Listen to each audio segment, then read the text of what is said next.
listening to the Deep Purple Podcast, a fan podcast devoted to one of the greatest bands in rock history, Deep Purple. Your hosts, Nate and John, cover their shared history with the band, discover new music together, and cover the farthest reaches of the Deep Purple family tree and beyond.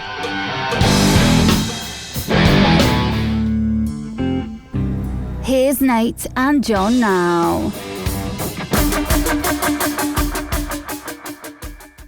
Welcome to the Deep Purple Podcast, a fan podcast devoted to one of the greatest bands in rock history, Deep Purple.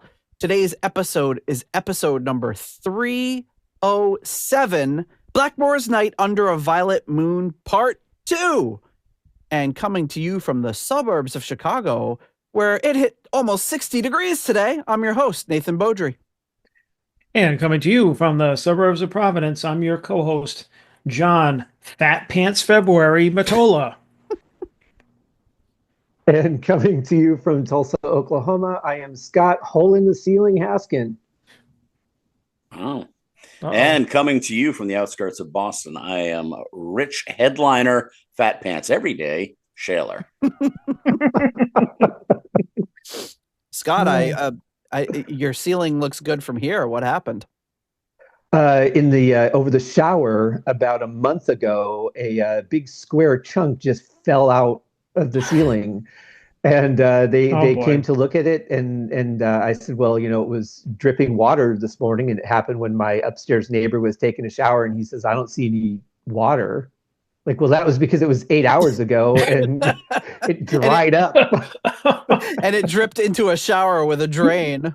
Right. I mean, that square of the ceiling was like, I don't want to be here anymore, and just fell for no reason. You know what probably happens when you drilled through to put the camera through? Well, I couldn't get to point out.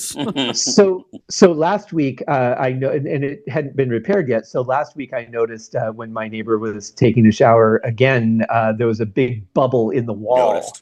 That so I took a picture of that and sent it in with the work order and all that. So they finally came today, and they didn't have enough drywall to repair it because we're just coming out of a freeze where there were a lot of burst pipes. Yep. And apparently they're out of drywall, so I have to wait until tomorrow when they can get some more. Oh, that doesn't sound like fun.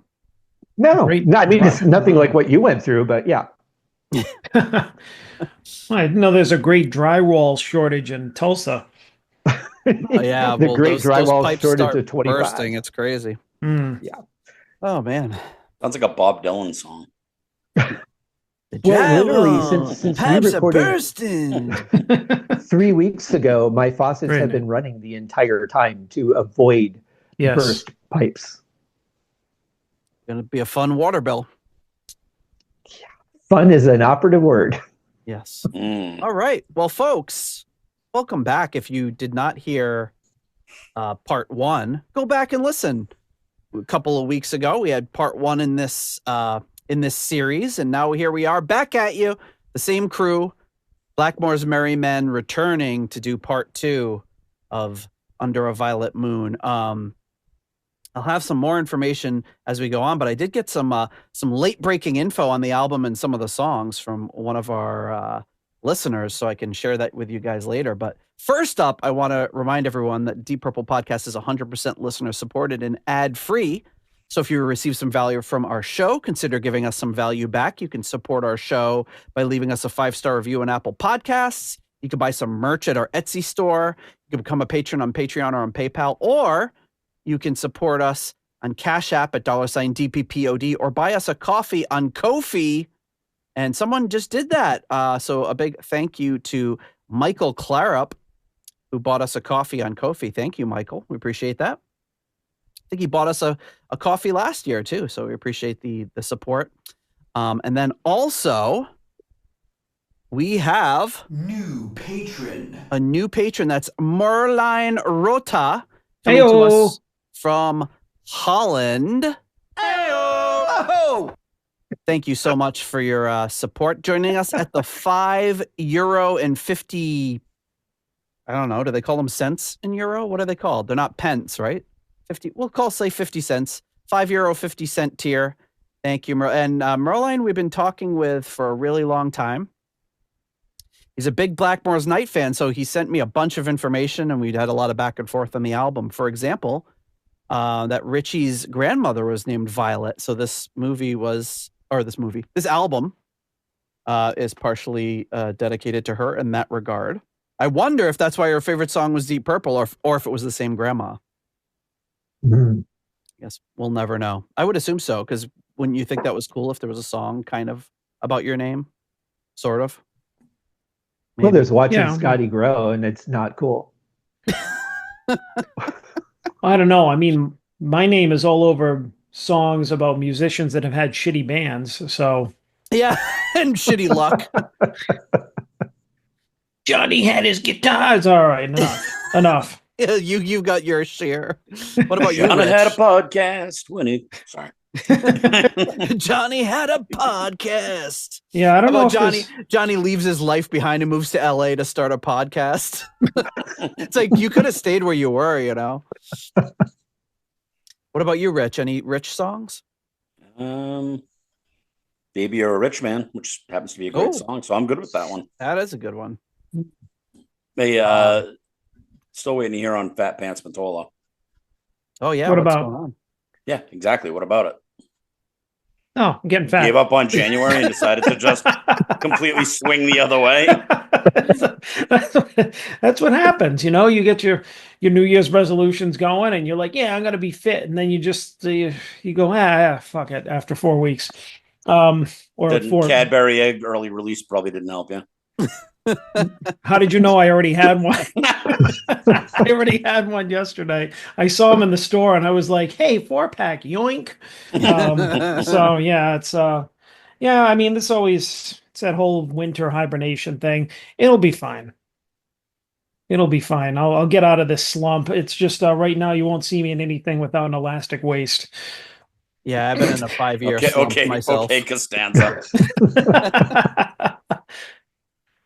George isn't liking this.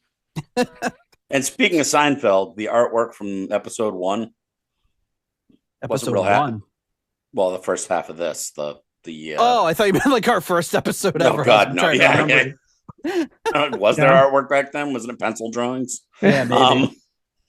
I did not care for the hat you put on me. All I could think of was that Seinfeld episode where he's like, I'm the whiz.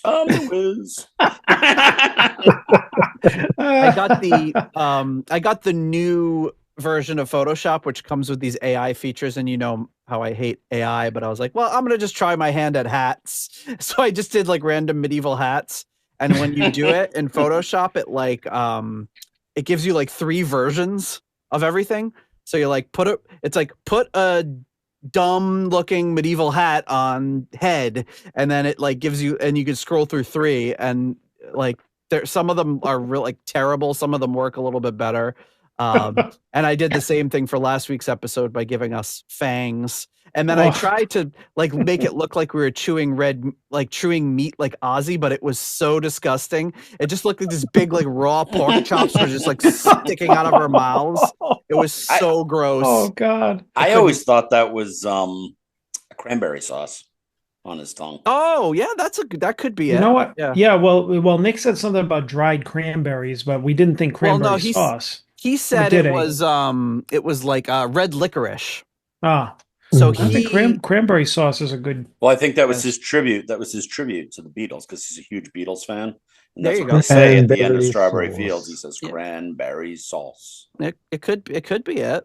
That makes I just sense. made it up, but you know what? Let's spread that rumor. See how it takes off on the internet. It does look like it. I mean, I do like I buried sauce.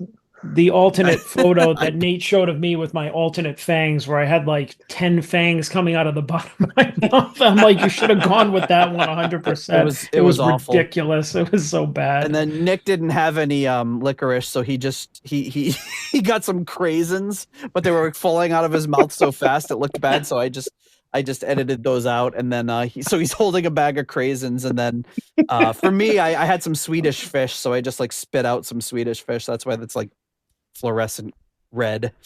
That was pretty cool. But anyway, Well, yeah, Nate, fun I with think AI. that you'll appreciate this AI thing a friend of mine posted today. Apparently, she was having a little conversation with GPT, and it said something about, well, if you'd like, I can call you and we can discuss this further. And she said, you can make phone calls. And it said, oh, no, sometimes I forget that I can't do things. Anyway, we can have a conversation. Oh, man, he almost got her digits. I was like, what if he would have said, yeah, call me? Oh, man. Yeah. So speaking of, what are you laughing about, John? You know what I'm laughing about? I missed something. I did listen back to part of our episode from last time and realize how many things I had missed while trying to produce the show. What, this or just know how many things you guys said that I missed because I was Oh. trying to like pull up sound clips or whatever. But anyway, we're going to thank our executive level patrons coming in at the in memoriam tier, the wonderful late Gerald, Jerry, Kelly, and family. At the $25 Uncommon Man tier, we have none other than Ovis Nakvi. And that is not all. We also have the return of Purple Maniac. That's right. So we'll kind of give him a sort of like new patron. Purple Maniac. And I say he, it's really he and his wife who were overseas performing incredible work as doctors. So thank them for their amazing service in that. They've returned. They're like 100 and something episodes behind and catching up, but reinstated the Patreon as they're back in the country. So apparently where they were, they couldn't even have their phones or anything. So appreciative that they did such great work and that they're back with us. And at this rate, they'll probably hear this in about 6 months. Somebody get us some doctors. Oh, that's right. Yeah. But they're in a different tier, but maybe we'll have to loop them together anyway. Without borders. And at the 15 squid tier, we have Alan.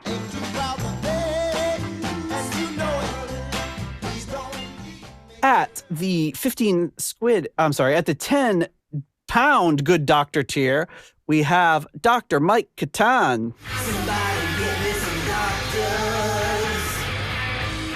So our tally now is 3 doctors, not including Will Porter, who has an honorary PhD. At the turn it up to $11 tier, Clay Wambacher, Frank Thielgard Mortensen, Mickelstein, Will Porter, PhD PP, and Michael, don't call him Bradford Bagford. At the $10 someone came tier, Ryan M., Jeff Bryce, Victor Campos, Better Call Saul Evans.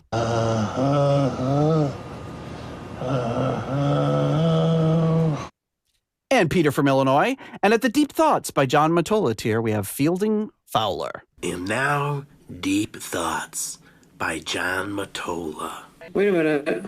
I lost it. Thank you so much to all of you for your support. Machine Head Rankings episode is coming up. So one of the things you get as a patron is you get to join us on live stream episodes. You get to submit rankings for our album rankings episodes. And we need those rankings by May 5th for the upcoming Machine Head album. You also get access to our patrons only Discord and our ratings spreadsheet.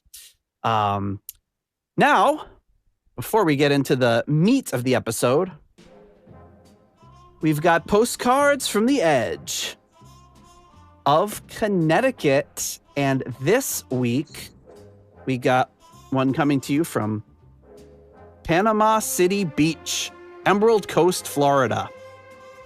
This one says, Nate, now here's a greeting from the Gulf of fill in the blank for you. Missed you when we were doing keg stands and jello shots, Peter. And it says, greetings from the spring break capital of the world. It'd be funny if there was just like Pete in a suit in the middle of all that. Why would that be funny? That's on brand. It would be, yeah. All right, it would be expected if there was Pete in there. Yeah, we have to Photoshop him in that beach setting there within his beach inspector uniform.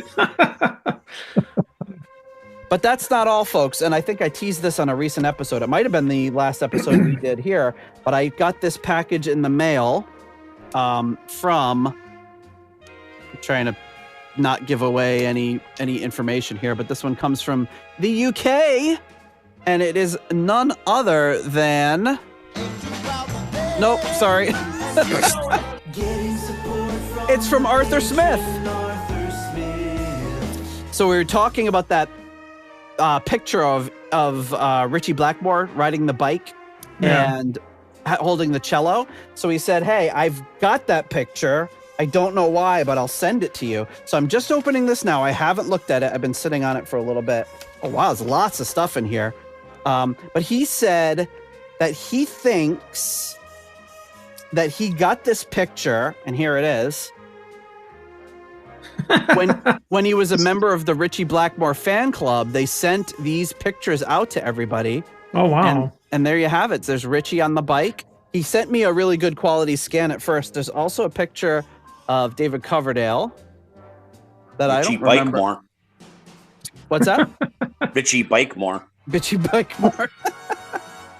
And then there's a picture of Richie shattering a guitar, another picture of him on stage with Rainbow, another picture of him with a guitar, and then there's this famous picture of him holding a cat, and then this picture of him playing the cello with no shoes on. But they're all like actual photos like you'd get like at the photo mat when you develop your photos. And then there's just a random picture of David Coverdale in there. Yeah, I guess it was just, I don't know. But there's also a bunch of clippings here. This one says Mystery Man In. And it says, girls, I use them, then I dump them. Oh, no, sorry, that's a different article. I was like, it's a weird article from Richie. It says, he looks evil, even satanic. On stage, he is dressed from head to foot in black. Off stage, he still seems sinister. And it's this little article about him. Then this one, Of the Black. A picture of Richie here, another article. A few more magazine articles. A picture of a picture of Don Airey putting on deodorant. Okay. Looking very serious, like, why are you taking a picture of this? There's it looks like part of a poster. Oh, there we go. So this is part of a poster here of Richie playing. Yeah. Oh, okay. That's some very interesting pictures in this. It's like really great stuff. And then there's also what looks to be probably a copy of a Rainbow Official Fan Club little booklet here. Nice. And there's some like photos in here and articles. I'd just like to give big credit to Arthur Smith for sending that. You know, when you promise something and then you actually send it, you deserve to get credit for that. Absolutely. That's a treasure trove. I knew this. I was like, Rich sounds way too sincere right now. Where is he going with this? But yeah, there's some really good photos and stuff in here. I love these like old school like fan magazines that are just like clearly just kind of thrown together like with a Xerox machine, but they're just tons of great information in them. You know what's a shame is that these fan clubs don't really exist anymore because everything is digital now. So you don't get these little surprises in the mail and cool things that make you feel like you're an insider. And it's just kind of join our mailing list and we'll tell you when you can give us money for a new product. We'll send you a bunch of garbage emails all the time. Right. Yeah. Yeah, but I mean, the closest we had to this was back when they had the GeoCities fan sites that were like really shoddily put together, but the info in them was great. I like this shot here. It's a sign that says, do not pass here unless you have direct business with Rainbow or else you will be shot. Wow. Must be backstage. So. Subtle. So Arthur Smith, thank you so much. That is really awesome stuff. Put that you're a stand-up guy, man. He is. He's a great guy. All right. So where did we leave off, John? Before we get started on the second half of the album, I did a little bit of digging, and Rich, I think it was you that had mentioned that when they were doing the re-releases of their vinyls, they skipped this album. This album actually got skipped for vinyl, period. It was never released on vinyl. Wow. Only CD and cassette. After our episode, because we had some issues hearing the songs, I did actually go and buy the album on iTunes. But I haven't listened to the songs that we haven't touched yet. I haven't listened to those because we did the first half as a first time listen for me. So I thought it was only fair to do the second half. But I will say, after listening to the other songs in full, I like them even more. It's a very enjoyable album for me so far. Nice. I got nervous when you said you'd done a little digging. I thought you were going back to the necrophilia. No. Yeah, me too. I didn't listen a lot ahead of either. digging. I didn't listen ahead either, everybody. Oh no, and you didn't? Did you go back to all the other ones? No, I didn't do that either. How were you able to suppress the desire? Why do you think I was late to recording tonight? I was like, oh. Just kidding. Just unbelievable restraint from John here. I know. How many shots did you take before you logged into the Zoom, John? Not enough, apparently. Silence. None. I'm fine. No, I gotta face this head on. No, but we'll. No, it's not that bad. Interestingly, there's an error. Why is there an error? Personal.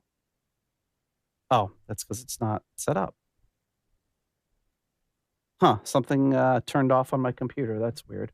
But I do have something that I did want to share here, but for some reason my computer is not about allowing me to share it. So let me see if I can. My OneDrive is turned off. That's what it is.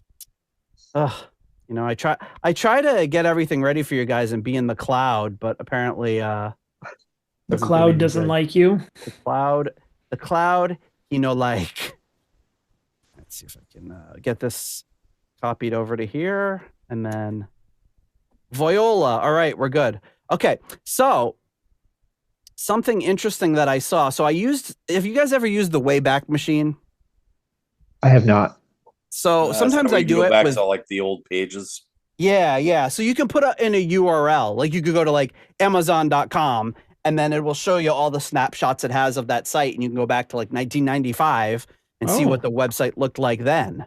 Wow. So with like older stuff like this, I've found that it's a really helpful resource for finding information about bands from when their stuff was released. So you're looking at the news section of the Blackmore's Night website from 1999 to see what they were doing then and how antiquated the site looked and all that sort of stuff. So I did find something interesting, and that is postcards from the edge of the Renaissance. So on their site, they have a little section where you could look at postcards. So they've got this one right here. It says, is that Italian, John? What does that say? Yeah, it looks like it. Vigevano e Turismo? Yeah, it looks like something tourism. And then here it is. It's a postcard from Piazza Ducale. And it says, this was our second gig in Italy. The crowd was amazing. They knew every word and song, everything, even Minstrel Hall. On to Verona tomorrow. Love, Candace. And it says, to everyone, care of the Richie Blackmore fan club. So they were just putting these on their website for all of their fans. Here's another one from Toledo. What is it? I don't know. I thought it looked like Toledo. Toledo? Cezina? Guess I was wrong. Rockamalatanani. It says, our first show in Italy was at this beautiful castle. The weather was beautiful. It says, love, Candace, and Richie's signatures on there too. And it looks like RichieBlackmore.com was the website they were using back then. And then That's they cool. have, here's a Souvenir de Luxembourg. Oh, I know what that means. John's Luxembourgian. He's actually fluent. Is that Luxembourg souvenir by any chance? This says, I can't read anything that says, but it says Richie Blackmore and Candace Knight. So kind of a cool little thing that they were doing on their website. They also had, let's see if I can find this because this was, It's pretty neat. I don't know if it's going to show up, but you find some really interesting stuff when you go to these old websites. And this one I'll have to put into the show notes because it's too good not to. And of course, I can't find it now. Oh, here it is. No, never mind. I'll bring it up later because it's just too good to resist. But anyway, check out, I'll have a link in the show notes if you want to check out what the Blackmore's Night website looked like in the 90s.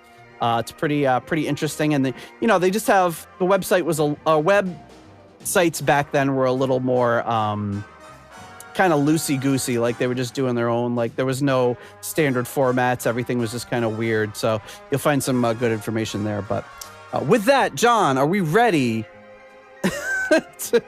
I just woke him up. Are we ready to get back into the music? What? Yeah. Do you remember where we left off?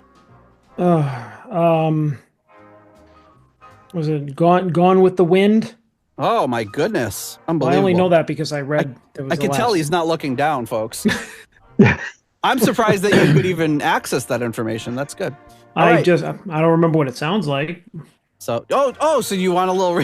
Why don't we play the first 8 songs on the album so everyone can get up to speed in case they missed the last episode? You did give us your frankly you didn't give a damn speech, so that was... Oh, that's true. Probably how you remembered it.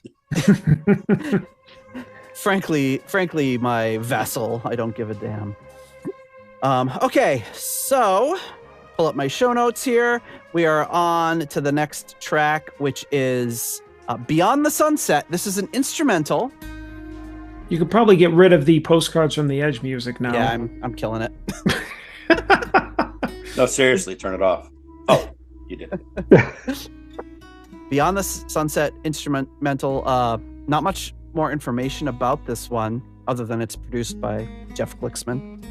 Merline did write in and say that they had another producer when they started this album, but they got rid of them halfway through the album and redid a bunch of stuff. So, who wrote in? Who wrote this? No, who wrote in? You said somebody wrote in. Oh, Merline. Oh, Merline. I thought you said Merlin. I'm like, magician? Well, it does. It is. It's spelled almost the same, but it is. He is named after the magician. Yeah.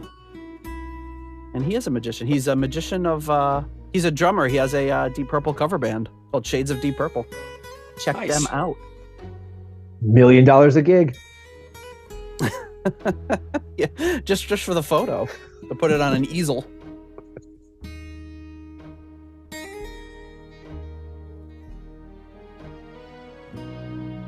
So this sounds... Whenever you have like that synthesized strings with an acoustic guitar, I just can't help but think of Princess Bride. It sounds like that soundtrack. Thinking the same thing. Indigo. What does it mean? Will we find the princess?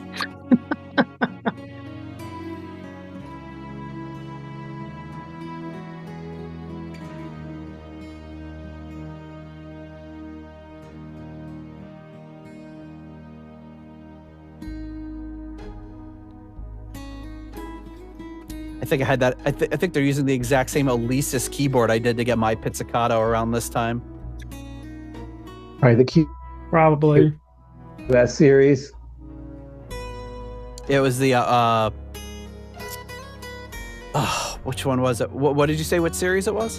The QS series. Yes, yeah. It was like the QS 68 or something. Based on however many keys there were. Probably, yeah. There was the 88 note, which was the QS8. That was the big one. QS7 was 76 and the QS6 was 61. Really sad that I still remember that. I think I had the 7. Great Baker sounds. I have the rack module still in all the cards. Oh wow! I would love to if they could make those sounds or transport them onto like a track so I could use them in my DAW. That'd be amazing. I have some, but if you've got a MIDI track you need burned, send it my way and let me know what the patch is, and I can render it for you. Sweet. Nerds.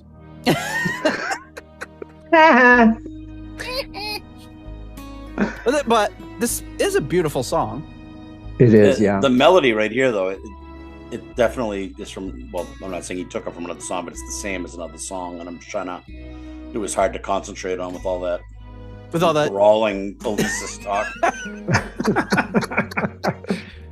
I feel like a lot of this music is like that, though, because he's really drawing from a lot of older historical Renaissance music, too. So there's probably a lot of inflections in this, too. No, this is like a 70s. Oh, like a classic rock. Tune. Yeah, not even classic rock, though. Like light rock. Okay.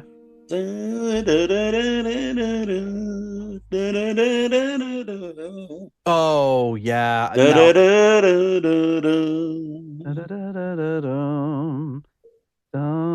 Yep.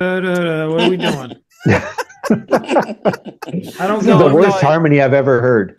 It is very familiar, but Merline, when he wrote in, did say that the melody, for example, for Under a Violet Moon, the melody was based on a Renaissance tune by a Flemish composer. So there's a lot of Flemish homage, and of course, when you're bringing in melodies that are 500 years old, you can use them at your discretion because they've fallen out of copyright, or they didn't have copyright in the first place.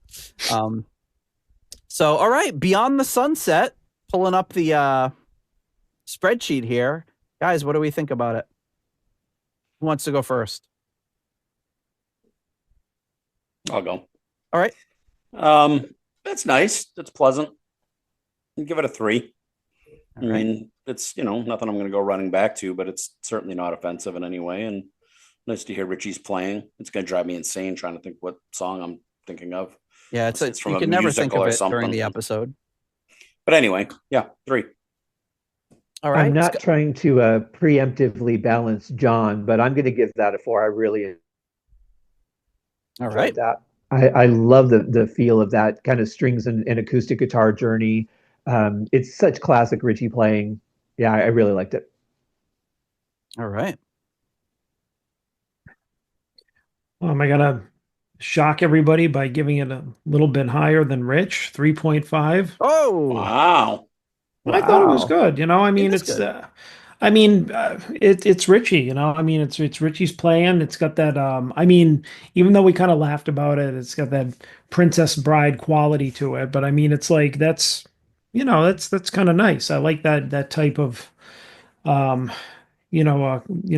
composition. So yeah, I thought it was pretty good. All right. Well, that was my rating, 3.5 as well from me. I really like it. I think it's a good. Yeah, I mean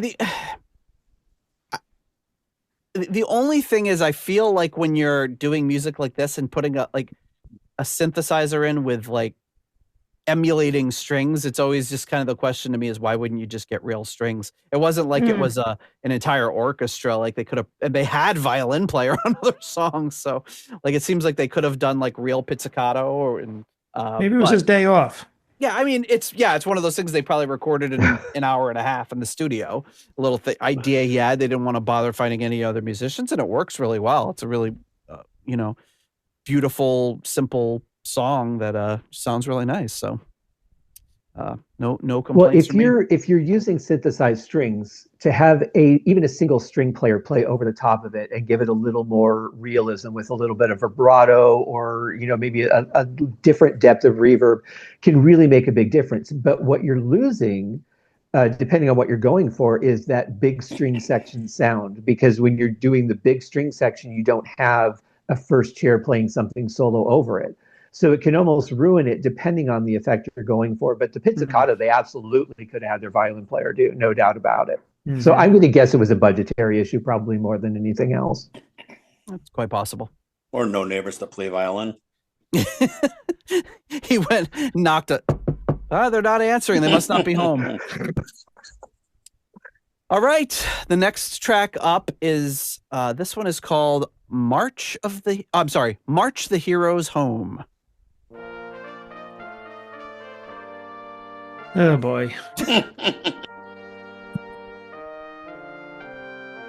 Oh, I just lost the music. Me too. Oh, there it is. Yeah, see, I don't know why that's happening.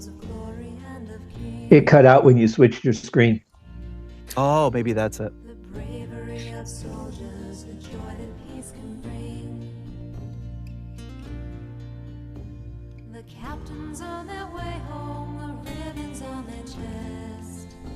I don't know that much about Renaissance music specifically, but it seems like there's an awful lot of songs about war and soldiers. Well, so that was pretty much one of the only things going on back then, is people killing each other. So this does have a lot of real instruments in it. A German folk rock band playing in the background. 2 trombones, 2 trumpets, backing vocals, 2 people playing bagpipes, a harpsichord, and percussion. Wow.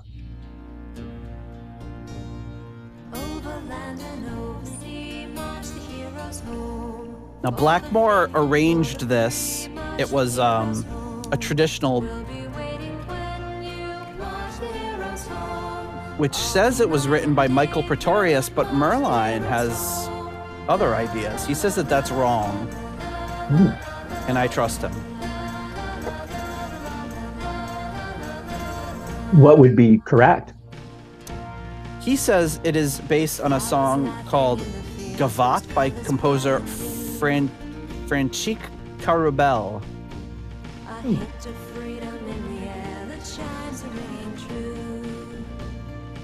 Well, there was that new video that Blackmore's Night just put out saying that the melody that the Toys turned into a Lover's Concerto was not by Bach like everyone thinks it is. It was by another composer. So maybe we're finding out a lot of stuff now. Could be.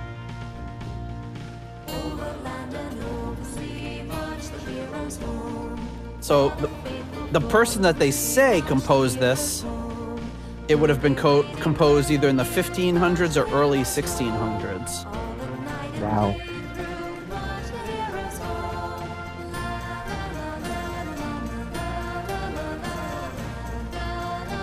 But it would have been the same of this other composer, so a French violinist.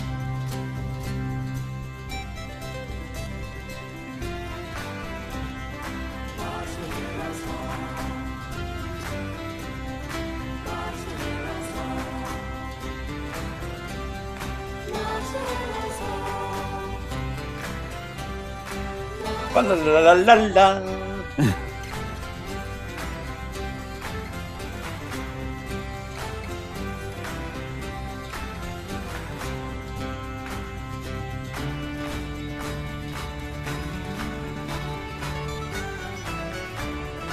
Yeah, I'd rather hear a song of this. Of the intense Renaissance jam at the end? Well, yeah, Richie playing some rungs. Yeah. And...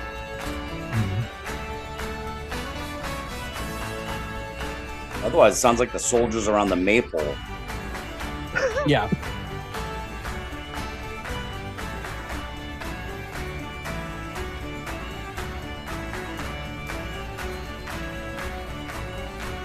Yeah, it feels more like a drinking song, this part. Yeah.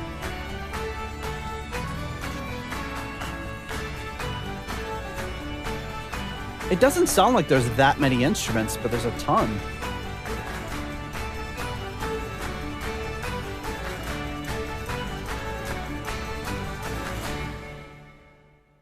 That was kind of a weird tempo increase.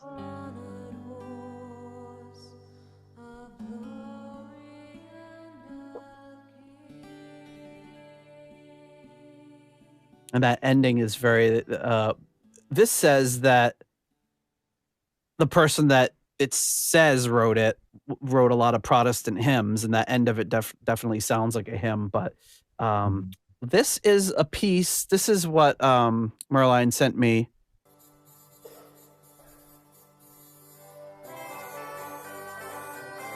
And I would say this is definitely the song. Mm-hmm. It's hurdy-gurdies and bagpipes. So he's 1 for Merline, 0 for the liner notes of Under a Violet Moon. I don't know. But those two guys were around the same time, so. All right, you get the idea. Oh, no more slightly dissonant instruments, please. All right. Scott, what do you rank March the Heroes? I'm going to give this one a 3.5. I didn't enjoy this as much as I have the rest of the album. There's a certain cadence, I think, to this kind of music where you have a line, it's repeated, then you have another line, it's repeated.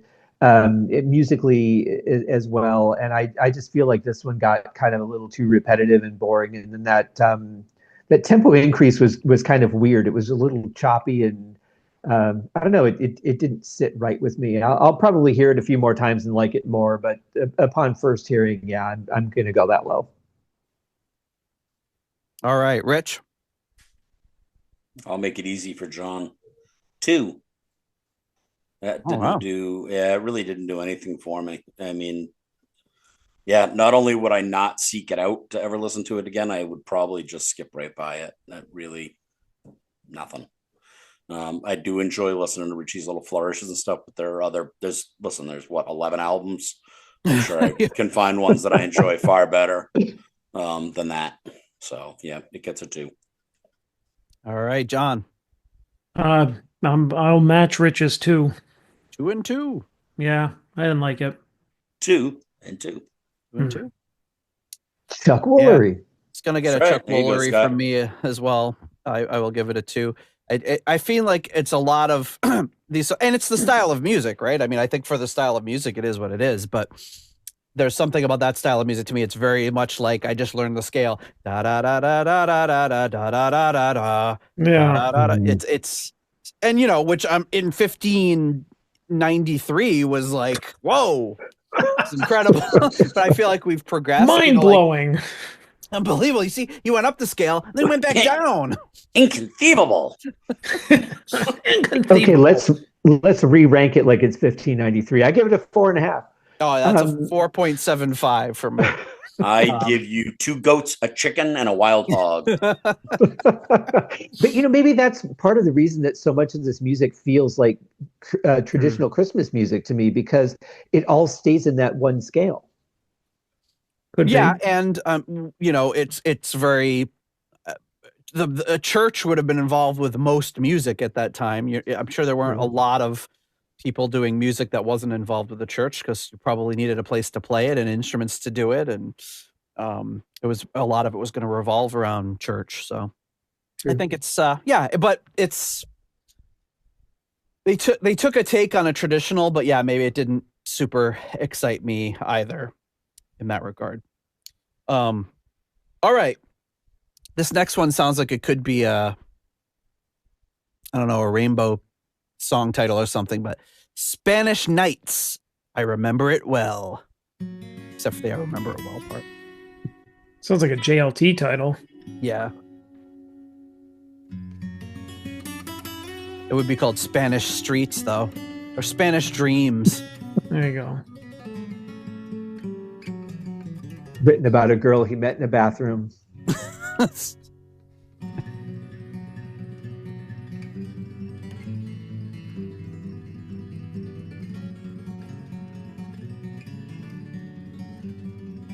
Like,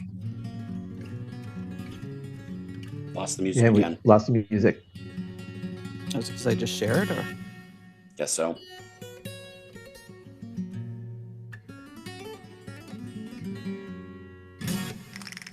Ooh.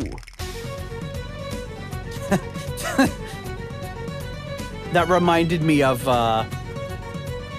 one of my son's favorite movies is the new Puss in Boots movie, or the newer one with Antonio Banderas. Sounds just like that. Definitely has a Spanish feel to it.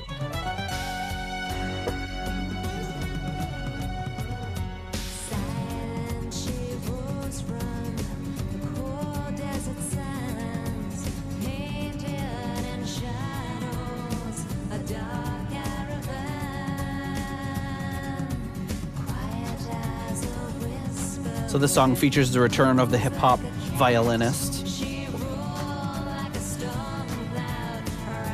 You don't normally hear a beat like this in Renaissance music.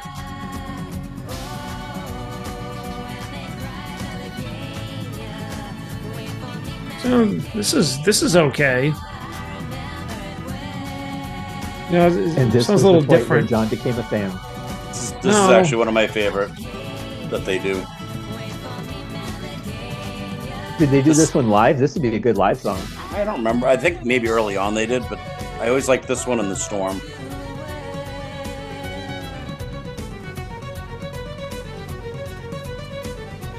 little Child in Time.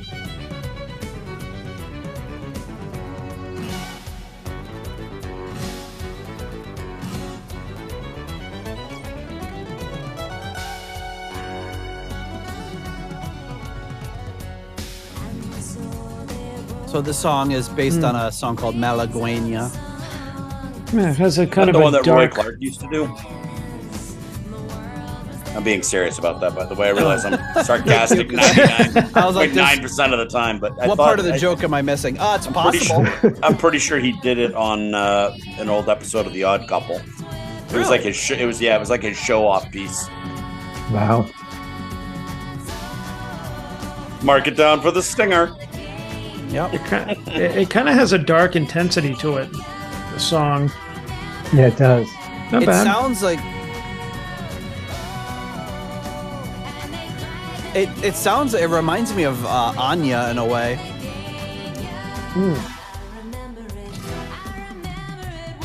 I like that Candace is coming into a more solid, powerful rock voice almost on this, instead of that real angelic singing that she does. She's singing. Well, that's it. The melody isn't all sing-songy. Yeah, it's not as breathy. Yeah, I like her voice when she sings like this. The only thing I would say is it's like a little too low in the mix. Like they're treating her voice a little more like an instrument, and when it should be a little more front and center. I would agree.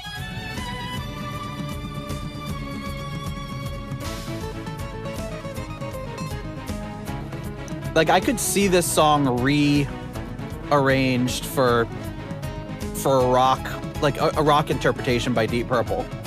Oh, this part right here is like a total Rainbow solo. You know, like one of the pre-pun ones, like Spotlight Kid.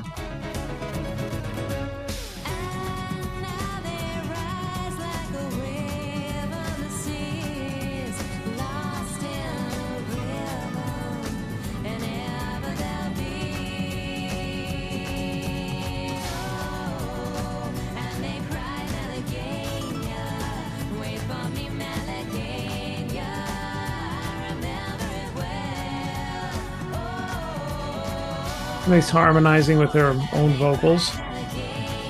Not bad.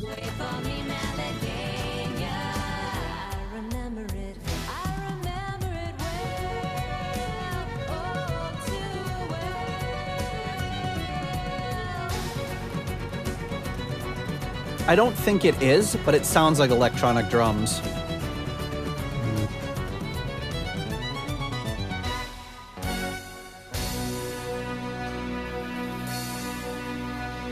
It's a cool rhythm either way. All right. Spanish Nights. Do you remember it well, Scott? I do, and I'm going to give that one a 5. That's a kick-ass song. All right. All right. Rich. Yeah, it's a definite 5. I never skip it, and I often seek it out. It's on a lot of my playlists. It's probably, like I said, one of maybe 3 or 4 Blackmore's Night songs that I think are like just outstanding songs. Love everything about it. I love what she's playing on it. I think she sings well on it. I actually would like to hear her sing on it now because I think she would be less stiff on it than she was there. But you know, that's just being a new singer, a new-ish singer. But as is, it's excellent. I agree with you. The drums sound fake. But yeah, no, nothing I don't like about it. Great song. Yeah, and when you said that, like, I wonder if that's why the vocals are mixed so low. If she was just like, no, if that was a decision from her, because that's definitely what I would do. I'd be like, no, put my vocals lower. No, put them lower. You know, if you don't have the confidence, like, even though I know if somebody else was singing it, you could put it up higher. But since it's me, drop it. I don't know. Maybe I'm being too cynical, but I don't get the sense that she has a lot of say in anything to do with Blackmore's Night back then. Maybe now. But back then, I kind of feel like it's just like, yeah, sing this, do this, and Richie kind of made the You don't think calls she on would have been everything. involved like in the mixing process in any way, or Not back then, no. no? Okay. I mean, I could be very wrong, but I mean, definitely more involved now. But no, I think back then it was more just happy to be there. Yeah. All right, John. I'll give it a 3.5. All right.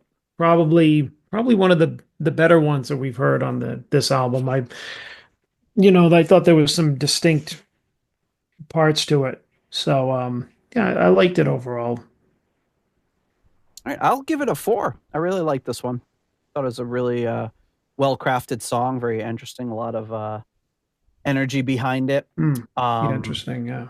And I do have from Merline again, he sent me this guy Lucas Imburiba. Sorry, butchered that. That's him doing this song. Yeah, that's Malagania. That is definitely the same one as Roy Clark that I was talking about. So that's the beginning part, but then if you... Yep. So it's him like kind of in the middle of the song going through it. And then he also sent... I'd like to play this next selection for a new friend, somebody I guess that has known me for a while, but I only... And this is Jose Feliciano. Good friend Francesco Grant. We can skip a little ahead here.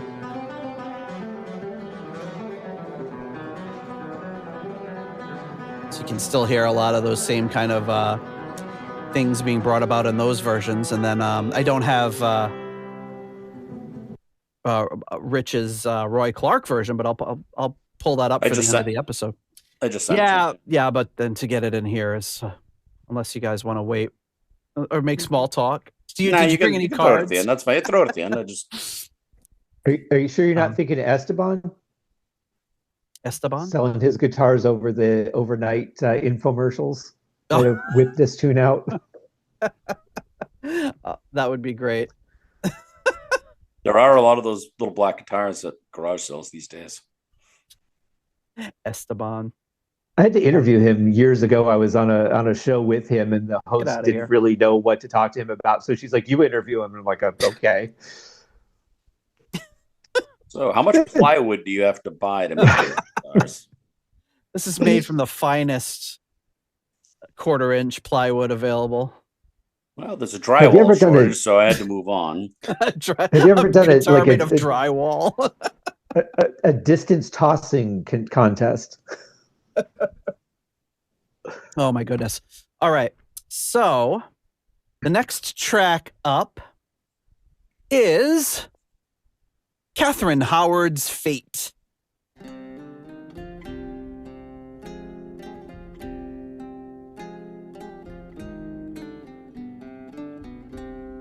Doesn't sound like she's got her fate's very rosy or future. No, well, as a king of as a was she one of Henry VIII's wife? Of Henry VIII. She might. Which number wife was she? Let's see. If I can look it up. 5th wife. Okay, so she had to know. What kind of basket did her head end up in? She wasn't. They said she was either 18 or 19 when she died. Jeez. No, she was getting on her years. Finally out of high school. Ah, crap. High school. Medieval high.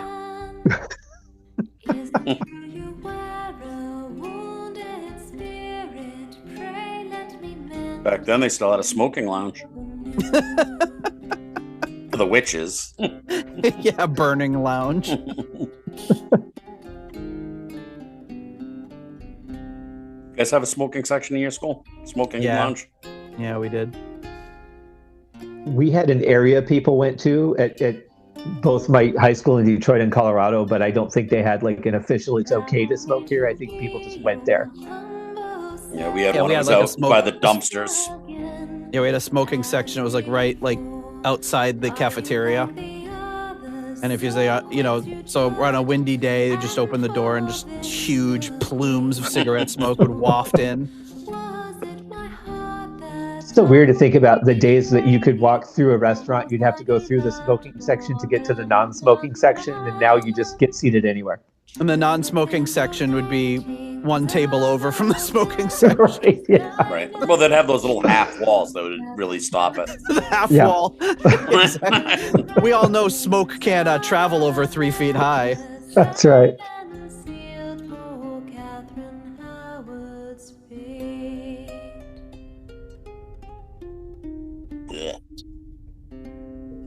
You didn't like that? What makes you think that? It was the sound of nausea that you just made. Maybe I stepped in cat throw up. Ugh. See? See? You're right. It was instinctive. I didn't even think about it. Yeah, something about that cat throw up too. It's just so weird. It's like it's like furry. It's always cold, and it's always cold. Yeah, it's like, what's wrong with you? All right, out of the cat, it should be warm. What is the fate of Catherine Howard's fate? How about you go first, Nate? All right, I will. I'm going to give this one. I'm actually going to give this one a 3. It's just her voice and Richie's guitar, but I think it works really well. It's very short. It's only two. It's not even two and a half minutes. A little over 2.5 minutes with the fade. But yeah, I mean, I think for what it is and for that kind of song, I think it's really done really well, telling a sad story about an even sadder life that was cut down too short from a lunatic king. So yeah, 3 from me. John, why don't you go next? That's a good metal band name, Lunatic King. Lunatic King. Yeah, that would be good. Lunatic King.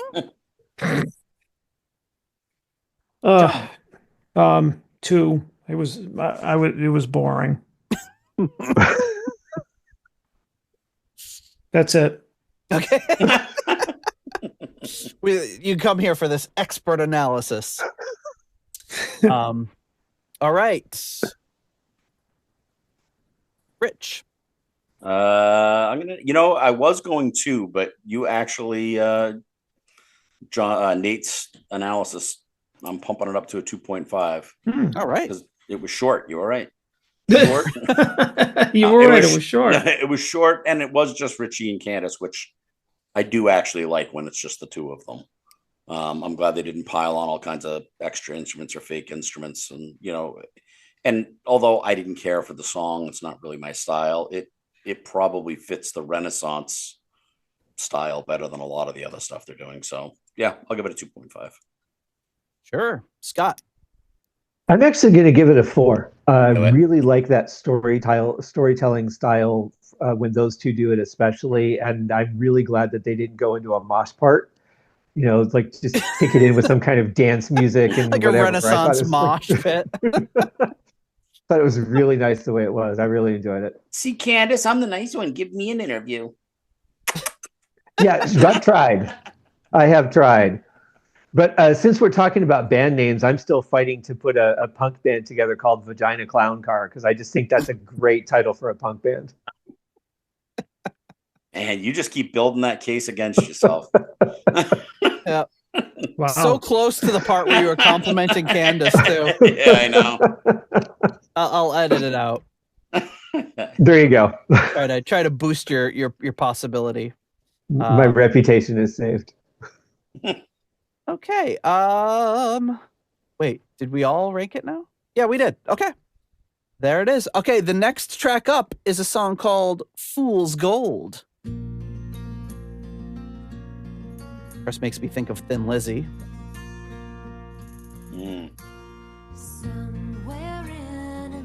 And you can't put anything past them, too. I had to look to make sure it wasn't a Thin Lizzy cover. Because they do that from time to time, right?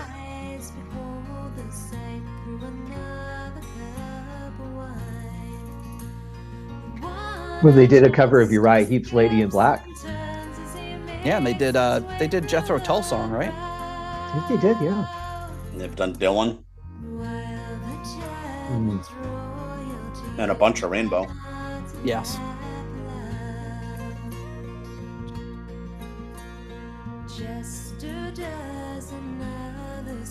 And this is close so far to the last song, and it's just Richie and Candace, and just a little tap on the tambourine. Couldn't think of the word. Hey. been a long week. The round thing with the jingly janglies on it. No, the thing that goes chicka chicka chicka.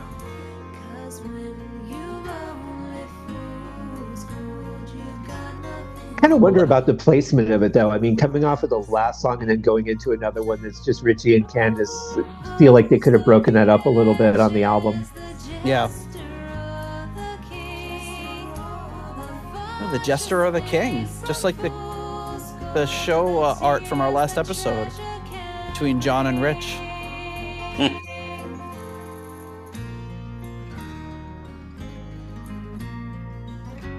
It's the medieval bachelorette.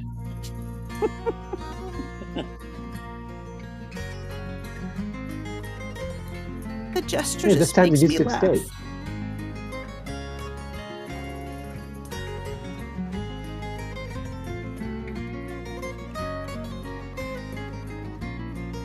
God, Richie's playing is just so good here. It's just his wheelhouse now. Is that a crumb horn in the back? It might be.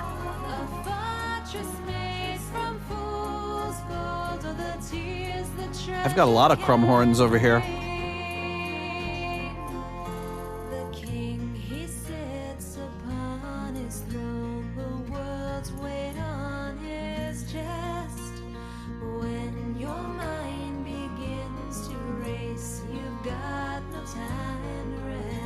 I'm curious, Nate, maybe you would know, obviously in rock, Richie's a Strat player, but does he lean towards any particular style of acoustic guitar? It seems like he's got a lot of different ones. He and Candace have posted some videos. Well, Candace has posted some videos recently of him playing, and it looks like he's almost playing like a high school kid's. It looks like it has stickers on it. Like it doesn't look very Richie at all. But yeah, he seems to have like a million of them, and I don't know enough about acoustic guitars to be able to tell you what they are, but I'm sure they're like, sure they're whatever they are, they're nice. Because I mean, you'd think he would go for a high-end one like a Martin or something out of the gate, but I think it really comes down to with him for playability. Yeah.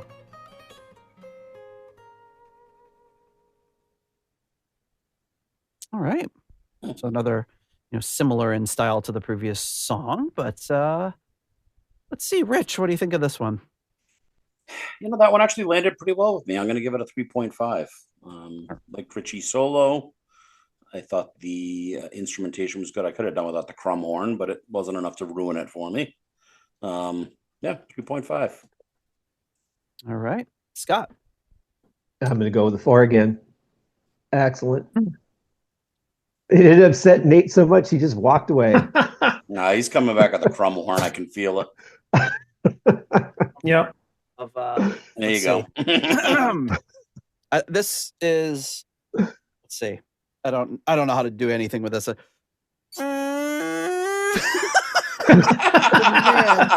that was just about the worst noise that you could possibly. Just show us the crumb horn. Don't play it. Why don't you just show us the crumb horn? So this is, I have a collection of crumb horns and wind instruments that I inherited from our good friend Paul's father when he passed. So I have a little, just out of sight here, a little kind of a memorial to him with some pictures of him playing. And he loved all kinds of music, classical music, jazz, and he played these instruments. And while it has kind of an abrasive tone to it, sounded much better when he played it. I'm sure. Yeah. You could probably hardly tell, but this is my first time actually playing it. It's like I move my fingers on the holes, but nothing happens. I don't know what I'm doing wrong. Oh, I'm not touching that with it. Oh. Nope. I saw the look on Rich's face. I'm like, what's he thinking? What's he thinking? Well, I was already working on I picture like a cloud of dust coming out of the end of the thing and like scorpions running out of everywhere, and either that or like a wild elk coming into the picture, like as they're being called. I'm sorry, I am not doing the late Peter Hughes justice by making this thing wail the way I just did. But okay. It's too easy when even Rich leaves it alone. Yeah, that's pretty bad. Well, no, it's just where I was going to go with it is so dark. I just thought it was a good idea. And that stopped you. Why? It's even darker than Catherine Howard's fate. Yeah. All right. So, Scott, so I'm sorry, you gave this I gave it a 4. A 4? Okay. I was too busy locating a crumhorn. John. I'll give it a 3. Not completely objectionable. He does a high rank. I haven't found anything I really like yet, you know. You like Spanish Nights? No, yeah, it is. Like really Spanish Nights was probably your favorite so far. Yeah, probably, yeah. All right, I will give this one a 3 as well, although I feel like my 3 is a little more charitable than John's because I liked it. I thought it was much the same as the previous song, in not that it sounded exactly the same, but it was very similar style and kind of invoked that same atmosphere, and I like it. I think for this style of music, again, it's what you're going for, and I'm speaking as someone that is the furthest possible thing from an expert, especially about this kind of music, but I enjoy it. I enjoyed the search for Curly's gold. Okay, the next track up is called apologies to Raf Kaf. It's German, I think. Dirktenwald zum Bachhaus. It's based on one of Bach's fugues, from what I understand. So here we go.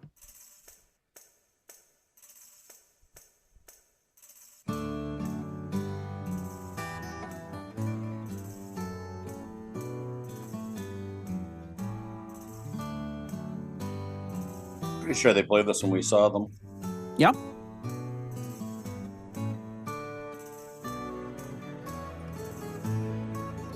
I guess when it's Bach, you can say it's based on it because it sounds exactly like a Bach fugue. Yeah, that's what I was thinking.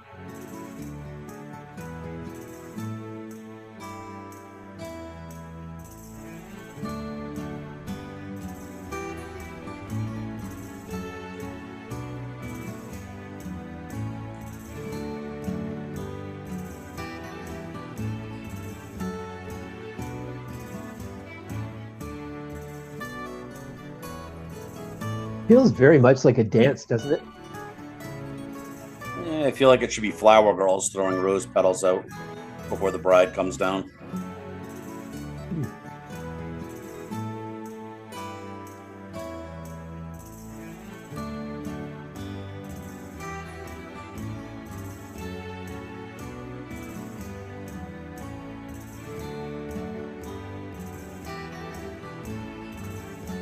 John appears to be searching for his sanity.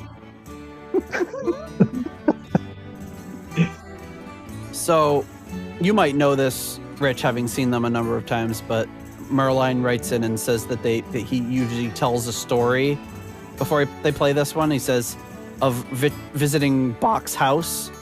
Yes, being chased by a dog. Yeah, I don't remember the story. It was good. Yeah, so they did do it when we saw him drunk. Because I remember them telling that story. Yeah. Don't remember the story, but yeah, I meant to get it, but I'll have to tack it on to the end of the episode. Yeah, it's good. It's funny. Any like I told you guys stories. before, I love when those two go at it and tell stories, and she's doing a really great job of capturing a lot of his stories and putting them on for fans, and that's just she seems very concerned about his legacy and that those stories she's probably heard a million times get recorded in some way, and that's great. But that is the song whose name I'm not going to butcher again. Raf Kaf can tell us what it is after this comes out, or any of our any of our German-speaking listeners. Okay, that song. Scott, what do you think? I'm going to go 3.5 on this one. It was nice, but there was really nothing. Like once you got the first minute, you pretty much got the whole song. So it didn't really go anywhere or do anything different or interesting. So I'm just going to go 3.5. Okay. Rich? Also going to go 3.5, but for opposite reasons. I mean, I liked it a little bit better than some of the other stuff we've heard. It's nice. It's not anything special. So 3.5. All right, above John. average. I'd say 2.5. Once Rich pointed out that it sounded like something you play while somebody's walking down the aisle, I'm just like, all right, it sounds like generic wedding song. That somebody's just like, here, grab the tape, put it in, here, generic wedding song. But yeah, I don't know. I will give it a 3.5 as well. I love Bach. Bach. Big fan of Bach, and I am, again, the furthest thing from an expert, but talking about Peter, who, Paul's father, who would, we'd go to his house and he'd be in his study listening to chamber music and things that sounded like this. And so it gives me kind of, even if it's newer to me, it gives me kind of this nostalgic feeling. You remember that, right, John? He'd always be playing like harpsichord music in his study and while he was doing things, and not like playing it, like freaking blasting it. It would be so loud.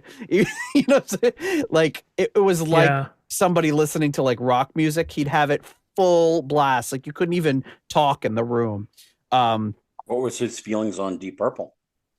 He liked Deep Purple. He is kind of, he and Paul's mother are kind of who got me into a Jesus Christ Superstar. So they were really, and then when me and Paul kind of went out and branched out and figured out that he was in Deep Purple, I think I remember playing him the concerto once, and just to be like, what does somebody who has 6,000 classical CDs think of this as who knows classical music really well. And, I remember him talking to him about it. So, but yeah, like this, I always have like fond feelings about this. And years ago I had done a bunch of like, I don't know, like remixes is the word, but like a bunch of arrangements of Bach fugues with like using the old Nintendo sounds and stuff like that, which I did with albums too. So like I got a little familiar with Bach's music doing that. And one of my bass teachers actually had me do some Bach stuff on upright bass, which is kind of weird.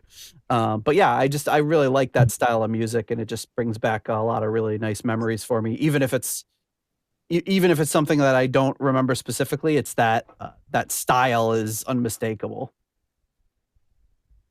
Okay. So that takes us to the penultimate track on the album. This one is called Now and Then.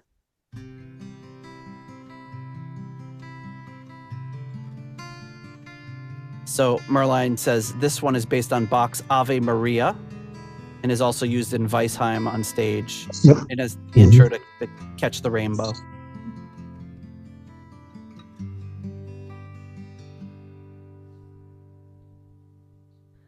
Past is so familiar, but that's why you couldn't stay. Too many ghosts, too many haunted dreams. Beside you were built to find your own way. But after all these Scott, what are you drinking over there? It looks like a flagon. Oh, just a mug of coffee. Oh, okay. It's not mead. I mean a tankard of mead. There you go. That's okay. I'll be fine. I've got myself, I'll heal in time. But when you leave, so this was based on Ave Maria, which I can hear in the chords, and then Candace wrote the rest of the song, the vocals and the melody. Yeah, I was just going to ask because I thought that was instrumental, so these lyrics must be new. I thought this was a cover. I mean, I guess it sort of is. No, I mean a cover. Like a straight up cover, yeah. Yeah, like an ABBA song or something. She is a fan of ABBA. There's got to be they have to do an ABBA song somewhere, right? I would imagine. I really want them to do No Laughing in Heaven. That'd be great. They cover a bunch of Gillan songs on the next album. Be interesting. Actually, if they just redid Glory Road, I think would be a lot of fun. Redid the whole album.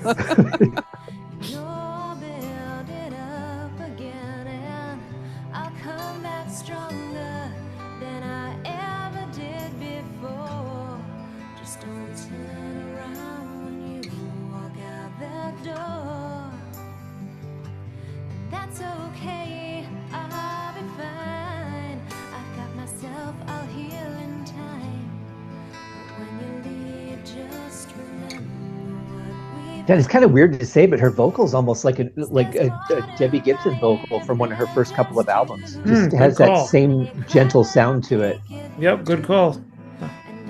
As soon as you said it, I heard it.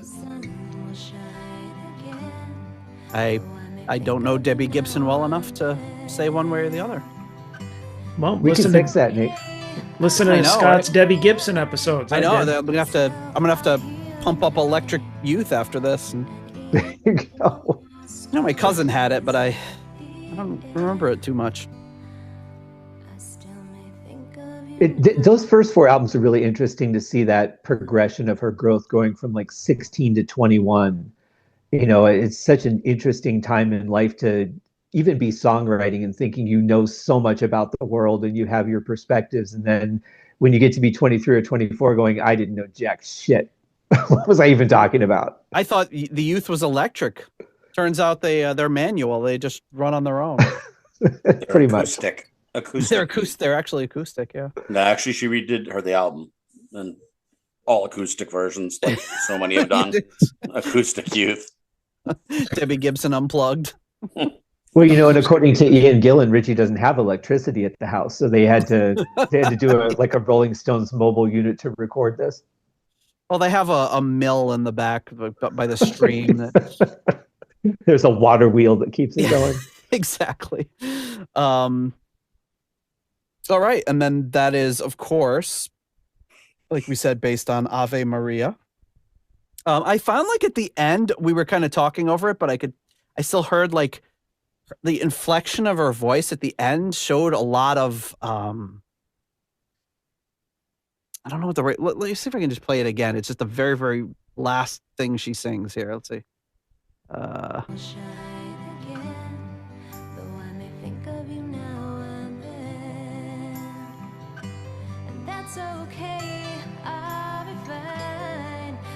Myself, I'll heal in time.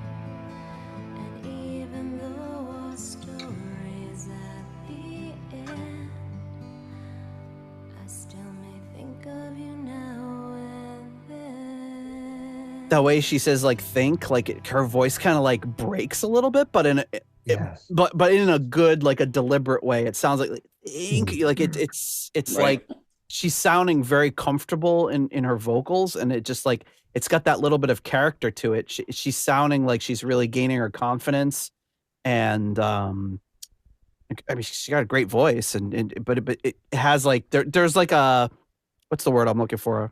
Like an emotion there that's like really really strong. It's like she really connected with the story in that moment, and it really pushed through.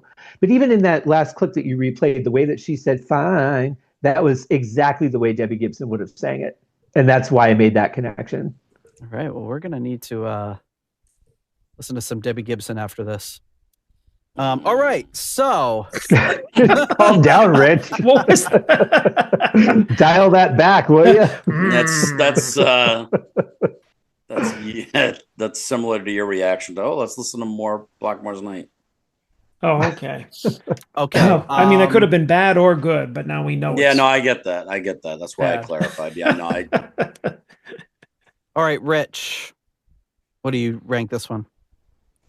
3.5. I like it. I think it's a nice song, and I agree with you. I was going to make that exact point that it sounds like she's starting to come into her own as a vocalist and having more control over what she's doing, and I think, because it wasn't straight Renaissance sing-songy kind of a song, it works better for me and her voice. I mean, I think I lean towards, it's sad because, you know, in one thought I'm thinking, well, they should just be, if they're going to do, you know, that kind of music, be traditional about it and do it right. But then the ones that they do that aren't traditional tend to be the ones I like better. So I think it's kind of cool that they don't just limit themselves that way. They're doing all sorts of different things. Right. Scott, what do you think? Yeah, I'm going 4.5 on that one. That was a great vocal performance. I think probably her best on the album. And I love the way that it felt like she connected with that story. So yeah, 4.5. All right, John. All right, hold on to your crumb horns. I'm going to give it a 4. Oh, wow. My first. That should be the sound that you use when we lose a patron. Yeah. I was going to stop being a patron, but man, I can't do that. I can't deal with that sound. No, yeah, that is going to encourage too many people to just quit. Blow it out your crumb horn. Yeah. I usually try to just not say anything, but now I'm going to, hey guys, today we lost a patron. I fall on this song somewhere between Rich and Scott. I mean, I didn't. I liked it. I didn't love it. I definitely thought it was. She gave the most interesting vocal performance, the best I think of the album, because, as Rich said, it wasn't that sing-songy generic thing that she's doing through the whole album. So it was genuinely like a really good song. I enjoyed it. John has come a long way from saying things like it wasn't completely objectionable. Which is my way of saying, like, yeah, it was pretty good. Backhanded compliments. I will also give it a 4. I really liked this one. I thought it was, it's one of those things that if you didn't tell me, oh, this is based on Ave Maria, I don't think I would have in a million years even realized it. But it just, to me, just sounds like a really good original song that they wrote. I like it. Well, there was that little bit at the very beginning, but you'd forget about that pretty quick because they never revisited it. Yeah, you'd say, that sounded a little bit like, and then the vocals kick in and you totally forget. Mm-hmm. All right. Now, the last track on the album, a cover, a rainbow cover, Self-Portrait.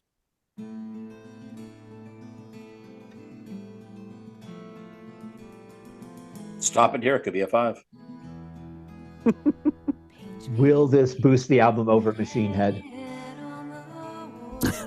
We won't know until we go to the spreadsheet. I have a feeling about that.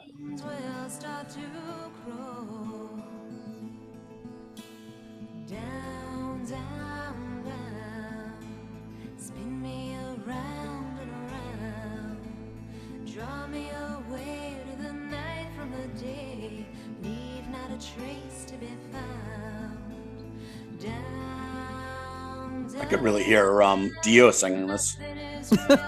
I Strange, feel like I have.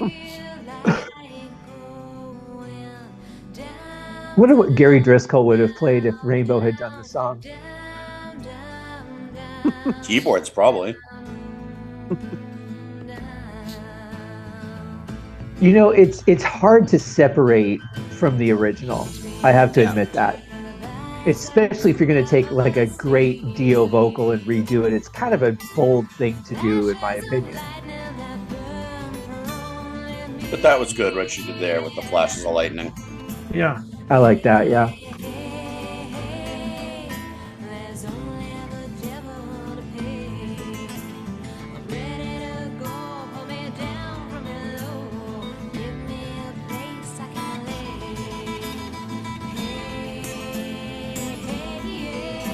And Richie's playing something completely different, which is interesting too. Yeah,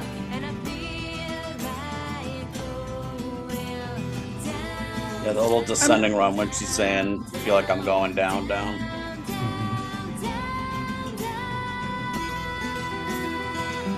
You know what it's missing though is that bottom edge. There's no low end in this.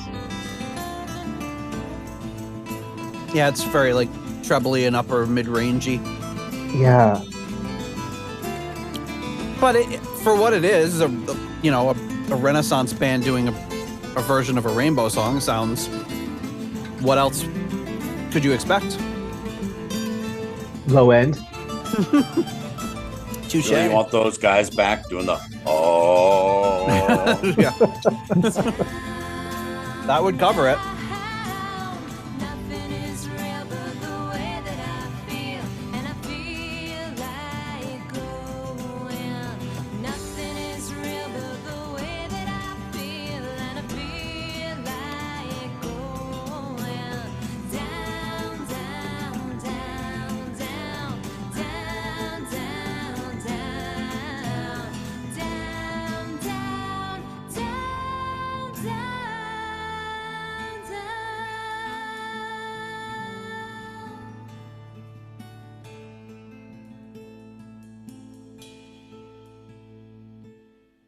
I think you should know that when this Rainbow Fan Club magazine was put together, Don Airey weighed 11 stones and 7 pounds and was 6 feet tall.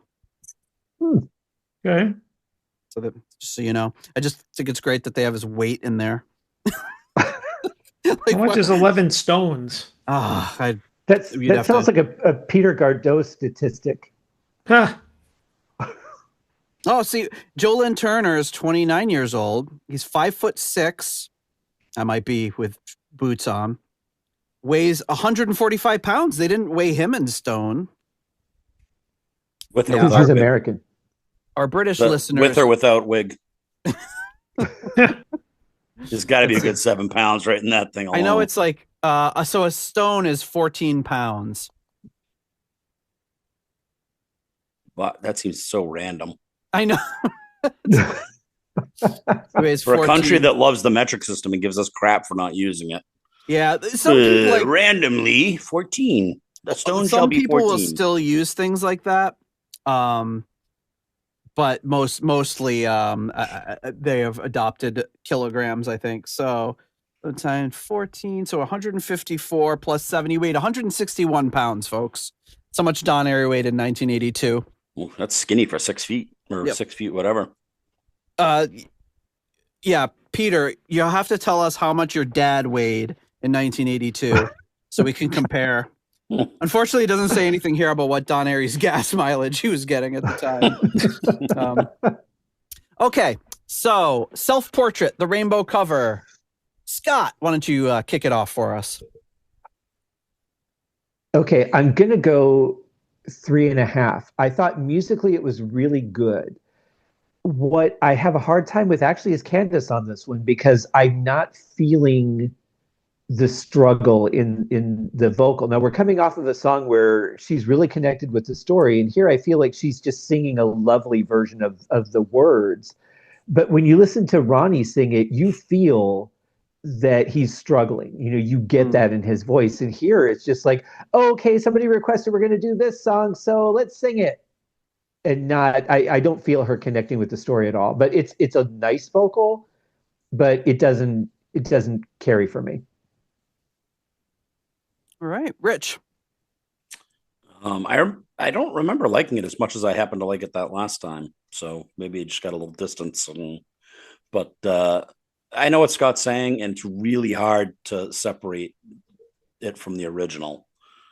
But I'm going to give it a 4, because if that song's just on the album and it wasn't a cover, I mean, it would probably be, if not my favorite, one of my favorites. So I mean, it stands on its own.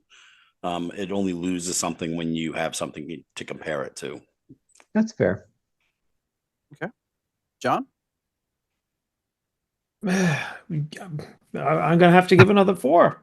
All right. Believe it or not.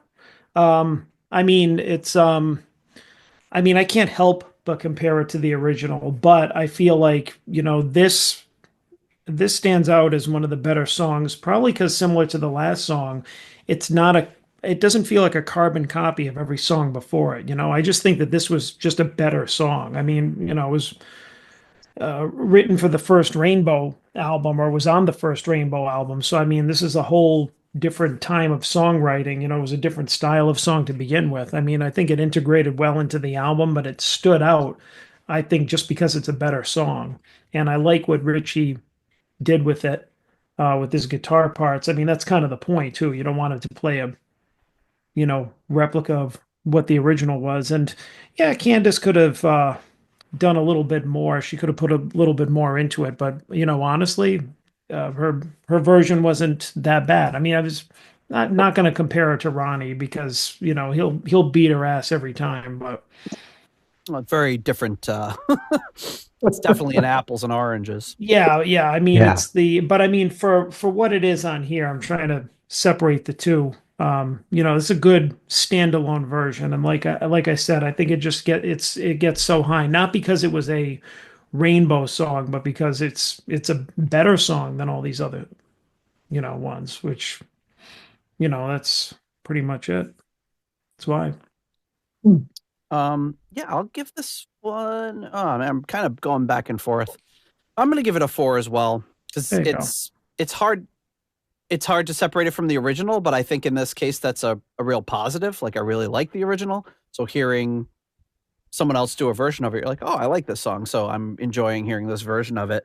And yeah, I think what Scott was saying is she's got just a very beautiful, pure, angelic sounding voice. So to hear her doing something that's so dark, I can understand why that's, a little different, but her voice is great. And this sounds really, I just really like the sound of it. I think they adapted it to what they were trying to do overall as a group very well. This has got to be the first song of the 2 albums that we've reviewed that I ranked it lower than everyone else. Yeah, probably. Interesting. And John has officially ranked a song higher than Rich. Wow. My God. Dogs and cats living together. That's right where I was going. I just couldn't remember the line. I'd be like, you guys are the Ghostbusters. It's hysteria. What's that line? And Rich Shaler appearance on the podcast would not be complete without the cat who says, I don't care about anything you do unless it's the podcast. Then I'm going to show up. She doesn't care unless you're recording. All right. Well, while John fumbles with the spreadsheet, I will do something, which is to thank our next round of patrons. And that is, of course, our core level patrons coming in at the $6.99, the new nice price tier, Spike the Rock Cat and Sugar Tea. At the episode $6.66 tier, we have Steve Coldwell. Steve. Arthur Smith. Getting support from the patron Arthur Smith. Anton Glaving. Pain in the glaving. And Charles Meadows at the $6.65 Almost Evil tier. We have Kenny Wymore and Richie Sucksmith. At the 70 Norwegian Kroner tier, we have Kai Runa. Yes, I'm Norwegian Olsen. At the $5.99 The Nice Price tier, Robert Smith and Carl Hellberg. At the 60 Kroner Scandinavian Nights tier, DJ Newt Morton Johansson.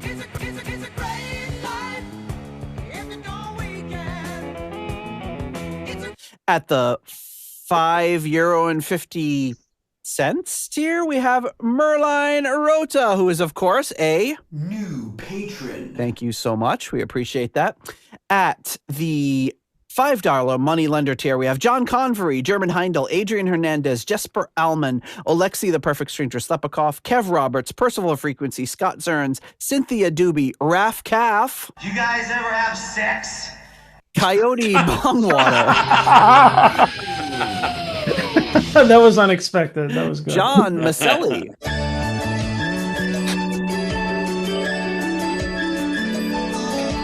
Get real. It's a sunset and a bird. You don't build a life on that.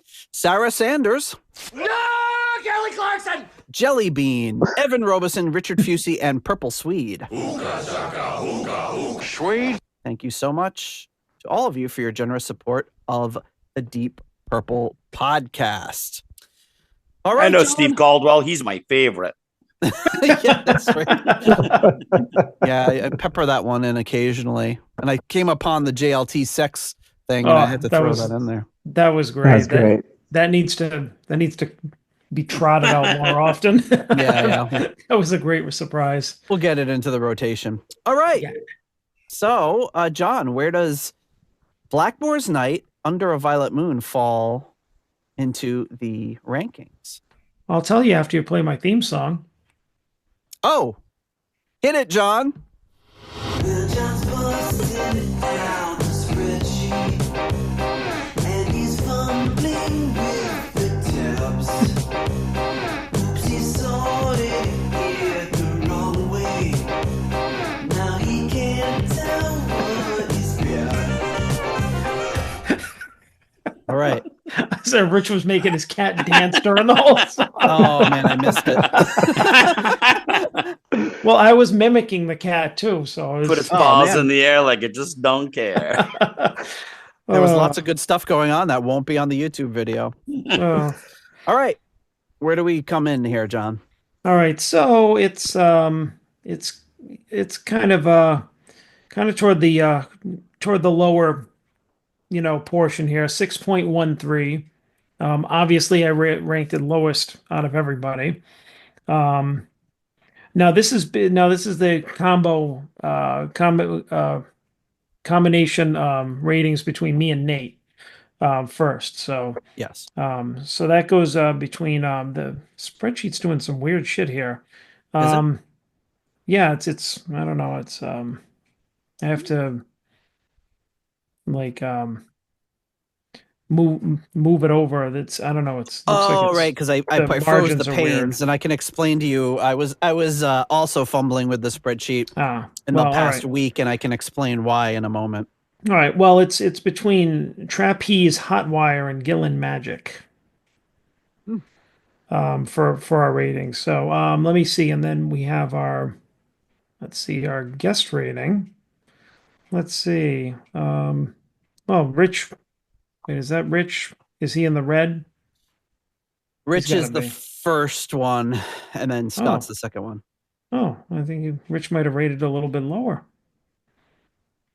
Oh yeah, and then Scott, I think, rated it highest out of all of us. But I mean, I could have guessed that just by his enthusiastic ratings. Yes. But you hear that, Candace? He was the highest. He was the best one. He thinks you're great. All right, there's one problem though. Okay, there we go. And let's see for the oh wow. So this is third. Wow, this is third highest. Well, that's because it has two people putting points in. All right, third highest. All right, I was going to say this is third highest on our guest ratings after Blizzard of Oz and Tiny. What the fuck? But only how did that happen? It's three people's worth of scores versus four people's worth instead of three. Right, it doesn't average it? No, I got to explain this all to you. We're not going to put any stock into this. But yeah, so it's a total of 13.38. So those twos added up. Yeah. Well, yeah, Scott definitely seemed to have liked this. So actually, the way to sort this would be to sort right here. I'll sort it here. Sort it by the average. And then if you sort that by the average, then you'll get a better understanding of where this one falls, which is right here. Oh, there we go. Average. Gotcha. Did you do it or no? Yeah, I did. Do you not see it? Oh, yeah, I got it. It's in like the bottom border. Oh, there we go. Okay, that's where it belongs. The average ranking for it was a 3.34. Right. Okay. Like a 6.68, right? Oh yeah, you put some new columns in here, right? I did, and let me explain. So, Rich, I think on our last episode and for a long time we've been talking about making some way to better indicate what the ranking of an album would be if it had a lot of songs versus fewer songs. Right. So I made this huge convoluted formula to figure that out. I was like, I don't want to do the math. And then I was like, nah, it's going to drive me crazy if I don't, now that it's in my head. So basically it takes every album, divides up, it takes a total of 100, divides up how much points, a maximum number of points every song in the album would be. So if it's 8 songs on the album, divides 100 by 8, assigns that as a maximum number, and then based on what you assign it as a value between 0 and 5, it uses that as a portion of that total score to give it this new rank, which I named in this column the Shaler rank. Now, unfortunately, what I discovered, and people that are much better at math than me will be like, I can already hear the flaw. Are going to say, no shit, dummy, it comes out to be exactly the same.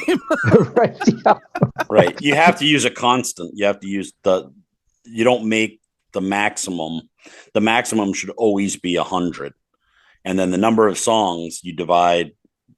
So let's say the number of songs is 20. You divide 100 by 20. Each song is then worth That's exactly what I did. Okay. And for people that know math more innately than I do. They'll be like, yeah, well, yeah, that's what you're trying to figure out. In fact, a while back, I'd gone onto like an Excel message board and be like, here's what I'm trying to do. And they're like, I don't understand why you're trying to do this. I'm like, well, cause I want to do that. And they're like, it's going to be the same. And I'm like, you idiots. You don't even know what I'm saying. And then I did it. And I'm like, oh, that's probably what they were talking about. That's how math works. Yeah. So maybe next time. So but I left the column. I want to be on the bonus episode where we see where things actually rank. Yeah, well, maybe we'll try the top 5 ranking. That should yield different results. The top 5 tracks, but for now, that's kind of where the spreadsheet is at. So how does this compare to? Is this higher or lower than the other Blackmore's Night album we did? It is higher. Ooh. Yeah, so the average for this one is a 3.34. The Shadow of the Moon was 3.13. So it's creeping up there.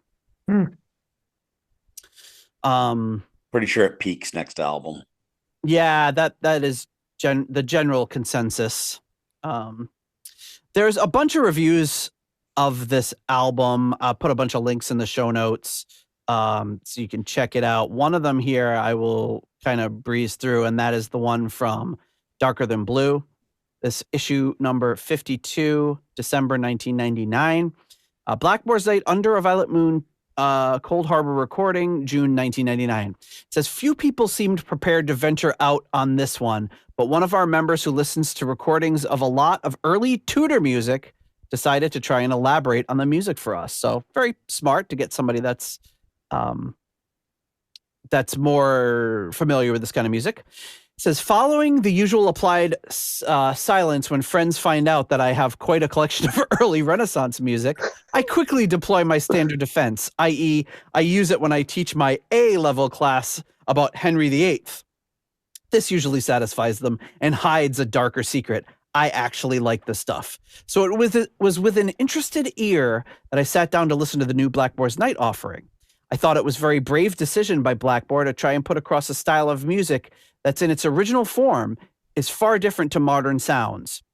Renaissance music tends to follow very different pathways tonally and is also quite formal. A lot of the music was originally written to facilitate structured courtly dances, incorporating rhythms and tempo changes, which seem very awkward to modern ears. I guess that Blackmore had to choose between 2 routes, either recreating the sound as well as he could, as has been done by ensembles like Red Bird, a group of modern musicians who aimed to present original early music as it was written, or he could modernize the sound of the music. This approach has been well worn by groups like Clannad, Fairport Convention, and even Jethro Tull. Unfortunately, Blackmore also chose to go this way, laying himself open to the inherent dangers of both cliché and Blackadder-style parody. The title song from the second Blackadder series is actually a clever parody of the lute songs of Thomas Campion, who lived from 1567 to 1620. All right. I love that show, and I did not know that.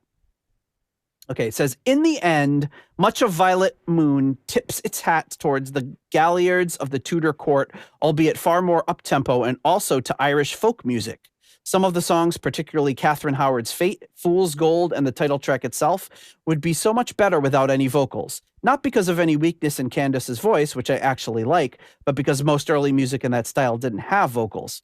For myself, these tracks were really going somewhere before the vocals came in. The one really convincing Renaissance song, Beyond the Sunset, is actually a Tudor keyboard piece converted to the guitar. The album is overall very frustrating to listen to for me because of the modernization of the sound. The title track ends up sounding like Clannad, and I'm probably pronouncing that wrong, during their Robin of Sherwood phase, while Castles and Dreams is pure Stevie Nicks and Fleetwood Mac. Other songs conjure up entirely inappropriate images. Gone with the Wind starts off like the final countdown by Europe. I think we mentioned that. And Wind in the Willows sounds like an entry for the Eurovision Song Contest. When Blackmore looks elsewhere for inspiration, he sadly ends up in river dances rather than large footprint. Morning Star and Spanish Nights suffer most from this, even with the Beethoven steel in the latter. My favorite track are those which suffer least from this attempt at modernization. Possum Goes to Prague, Beyond the Sunset, and Dirge, as well as the very pretty Now and Then. And then he wraps up by saying, I really wish Blackmore had been brave enough to take this music back to something more like its original state, right down to using Tudor vocal inflections, and made the majority of the songs instrumental, taking something like the Red Bird approach, but writing his own material. As it currently stands, I'm afraid the album is largely a weak pastiche of early music and other bands working in this area, most noticeably Clannad. The lyrics themselves are absolutely banal when sung in modern English, but might have been acceptable using the vocal approach of Tudor times. For all the faults, though, the road Blackmore has chosen is a brave one that most rock fans are pretty unforgiving of other musical genres. And that was written by Roy Watson Davies, or maybe Davis. So you're saying there's a chance? Yes. I don't know enough about Renaissance music that sounded very well informed and like a good balanced review. Yeah, someone I guess knows his stuff. What would have been the point of just recreating what was? I mean, if you want to be like, if he wanted to recreate the band he was in, the Three Musketeers, where they were sword fighting and doing that kind of stuff, I could see it. But what would be the point? I mean, you want to do your modern take on things. You don't want to just recreate. You want to take things to a new level and do new things with it. So I guess that's kind of what he wanted, but I don't know how enjoyable that would have been.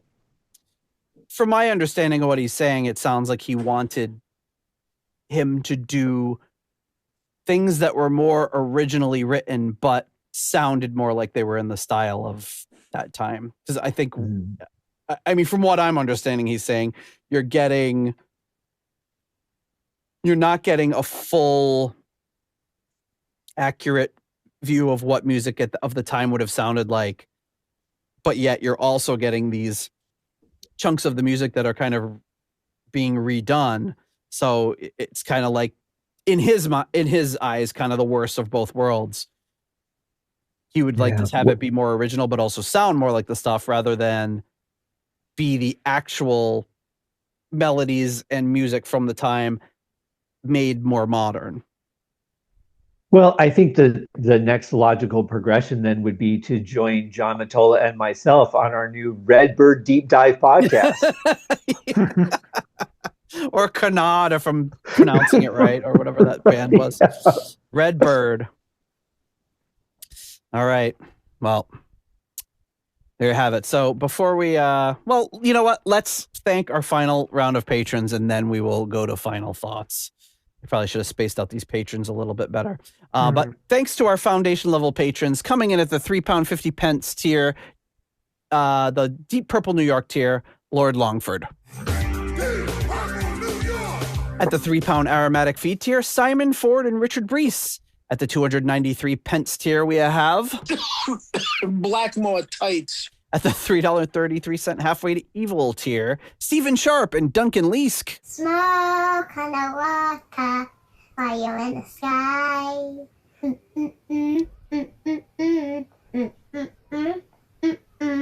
At the $3 Nobody's Perfect tier, Peter Gardeau. Ian DeRosier.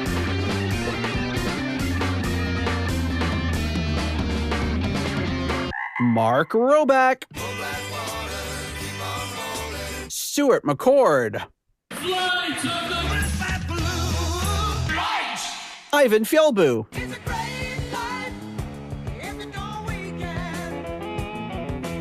Runar Simonson.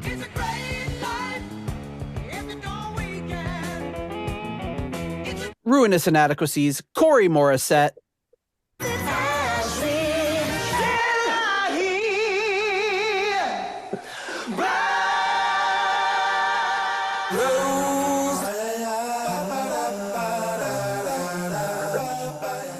Weston Supermare Pilgrim, Joe Dopefish Sigler, Adam Cork, Tim Wood, Steve Down to Earth Kohler, and new patron Michael Clarup. Thank you for the coffee. At the $1.71 I Want My Own tier, we have Rich Youngly Shaylor. I know who Rich is. Rich is my favorite. At the 10 Cold Hard Danish Kroner tier, we have Karsten Lau. Cold Hard Danish Kroner. And at the $1 made up name tier, we have the I don't know, Gravesite's Fate, Leaky Mausoleum, Stephen Somerville, the Concerto 1999 Fanatic, Hank the Tank, Private Eyes, Ashen Lionel, Zwapper the Electric Alchemist, Anders Engstrom, ICDC, Durple Purple, David Haddam, Graham Bonnet's Disco Pants and Haircuts. I said, Graham, our audience expects you to be a bit more dirty. Disco Pants and Haircuts, yeah. I'm just going to put my guitar across his head. Eddie Lyon. Homosexual. And Sick Tone. Where is she? Where is she? She's just about to close up the library. Thank you so much to all of you for your support of the Deep Purple podcast. Violet ooze. Violet ooze. Ooh, yeah. Ooh. Under some violet ooze. There you go. You know what's funny about that clip of Richie talking about Graham is Stone Cold, the video for Stone Cold came up on my YouTube yesterday. And there's Roger Glover wearing like a newsman's cap and a tie. Like that's totally really not so aggressive. Yeah, he's looking like an extra from Miami Vice. Right, yeah. I guess he probably had more like institutional power with Richie than Graham did, because he's the producer. He's been with them for so long, so he could kind of get away with more than half the songs. Yeah, exactly. There is that. All right. So, any final thoughts before we wrap up for this week on this album? Yeah, I'm glad that unlike what that reviewer wanted, that Candace is on the album. I know that that would be whether Rich would have even listened to it or not. But well, that's also it's like saying, well, most music then didn't have vocals. It's like, well, they also didn't have electricity, so you wouldn't be able to listen to it recorded, so it should only be done live. Yeah. There's a lot of things you could kind of make in that. I really like his take on it, though, in general. Yeah, well, we could buy candles now. I think it's a good album. I really enjoyed it, and I'm sure that I'll warm up to that version of Self Portrait after hearing it a couple of times. I like it better than the Ronnie Romero version quite a bit, actually, because I think that was just trying to recreate the Rainbow version of it. But yeah, I really like the album. I can't wait till we get to the next one in a couple of years. John's like, a couple of years. That's when you're like, yeah, your next colonoscopy's in 10 years. Oh, God, already? You can just plow through them all right now, buddy. Get it over with. Like ripping the Band-Aid off. Yeah, let's just do it. We're going to spend slowly the next for 6 months. The next 11 weeks. or just all of your flesh. Yeah. No, I'm gonna hedge my bets here, because how many more albums are there, Rich? I think 9 studio albums. Right. So if it's 9 studio albums, we do 1 a year, then I'm hedging my bets here, as if the podcast doesn't last another 9 seasons, then there's a chance that I won't have to listen to all of these albums. Well, maybe maybe throw in a live one in between, because at least you'll have the respite of some Rainbow and Deep Purple songs. Well, I was in talking to Merline, who I've been talking with for a few years now. Great guy. He was at the live Fires at Midnight live DVD that they shot. Like, he's in the audience, like you see him on the video. So I was like, well, he's like, hey, I'd love to offer any insight on that album or the live performance. I was like, I'm sure I got somebody that wouldn't mind you sitting in for him. John's going to put in a PTO request right now. When is that? Oh, I'm busy. I had a trip planned. Oh, we can wait for you, John. No. I don't want to mess up the schedule. I wouldn't want you to. Yeah. But yeah, where were we? What were we talking about? The next albums and how long it would take, and how we can make it less. I think we were talking about just kind of talking about the review that I read. Yeah, I think it's a very valuable review, but at the same time, yeah, you're having to create something that's different from what would have been around back then, and I think they did a good job with it. And from my recollection, the next album is probably their best. And you get a really good sense of what they're going for here. They're not trying to be 100% this kind of music, or else they wouldn't throw in a Rainbow cover or a Jethro Tull cover or whatever. Right. Whatever. They wouldn't do a lot of things. They wouldn't use synths. Right. They wouldn't do any of that. But they're trying to do a new style of old music. I just realized that they've put out more studio albums than Rainbow has. Yeah, probably. Easily, right? Because Rainbow only has 8. And they've had far fewer singers. True. I go back to if it makes Richie happy, and Candace too, for that matter. I mean, if they're happy doing it, I don't care. Like do what makes you happy. If I like it, I like it. I don't, I don't. And I realize they want us to like it. They want everybody to like it, but that's, unrealistic when you're making music of a certain taste. But as long as they're happy, like, I'm good with that. Would I like to hear Richie do other stuff? Sure. But I'm not going to lose sleep over it. If this is what he is enjoying doing, and, I'll take it for what it's worth. And then there's some songs I like and a lot I don't like, but I'll walk away with the ones I like. It's, I think I can be nicer about it in this day and age, because if I was going out and buying them all on vinyl or CD, I'd be pissed. I'd be like, probably after like the second or third, I would have stopped buying these. I would have like, it's not worth it. I'm getting 1 or 2 good songs, 3 songs tops off an album. I'm not spending my money on that anymore. But now I can go on Spotify or whatever and just flip through the albums. Like, oh, I like that one, don't like that one, like that one, don't like that one, and and it's much easier to give them a pass, I guess. Yeah, that's true. I'll wait for that text at 3 a.m. where Rich is like, "Okay, I thought about it and I can't sleep." Whatever it is or whatever your feelings are on it, and of course we've talked before about it when you first heard that Richie was embarking upon this. Of course, it was like a crazy thing. You're like, no, that's got to be a rumor. It can't be true. And then you hear it, and you like, no, he's not kidding. And then 25 years later, he's still doing the same thing. And like you said, he's enjoying it. He's loving it. And not only that, but they've got a huge thrall of fans who are like wild about this kind of music and that love this, and a lot of them are Deep Purple fans or Rainbow fans. They like that stuff. Some of them probably aren't as much. They're more into this sort of stuff, but they've definitely had no trouble carving out a niche for themselves, or people that really, really love what they're doing now. Yeah, for sure. I think for somebody who is so deeply, like this reviewer was so deeply integrated into the traditional style, it's like somebody who, grew up being trained on classical music, maybe not liking people who do more modern stuff like Rock Me Amadeus or, something like that, where they're like, I would really love to hear you do something traditional in your own way, because that's what I like. And I get where he's coming from. I'm not knocking him for it, but I'm just kind of like, I guess for me, if I were to be going down that avenue, like when I write orchestral music, I started off doing very traditional stuff.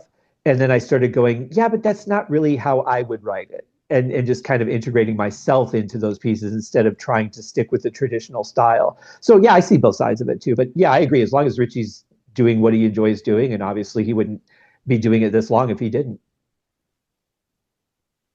Well, I will just leave you with this. I just glanced over at this. So I opened up this picture of Richie playing guitar that Arthur Smith sent me. And then I turned it over.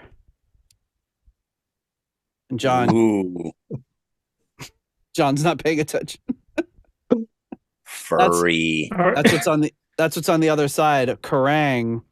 All right. It says grossest ever 64-page issue, and it's got a picture of a shirtless Paul Stanley with some pretty tight pants on and a crop of chest hair that could choke a donkey. That's where Jimmy Fallon got the idea for that "I Got My Tight Pants On" song. Same pants. Oh yeah, and that, I don't know if it's the same belt though. That belt is quite something. But all right, folks. Well, there you have it. Another Blackmore's Night album in the can. Enjoyed talking with you guys as always, and Scott is of course hosting his own Deep Purple podcast. That's right. That's right. Yeah. You didn't hear about that, Rich? I did not. So check. What's it called? What's it called? Judas Cast. What do you call it, John? The Bogus Deep Purple podcast? Yeah, the Bogus Deep Purple podcast. Hosted by Tony Flynn. Special guest, Chainsaw Guy. Yeah, whatever. I'm trying to get I don't like you either guy from Star Wars on, but he's been unavailable for comment. So check out Smoke on the podcast. Thank you, John, and Nate, and Rich. I'm not sure I deserve the thanks, but this is but I'll take them. But I'll take it. Yeah.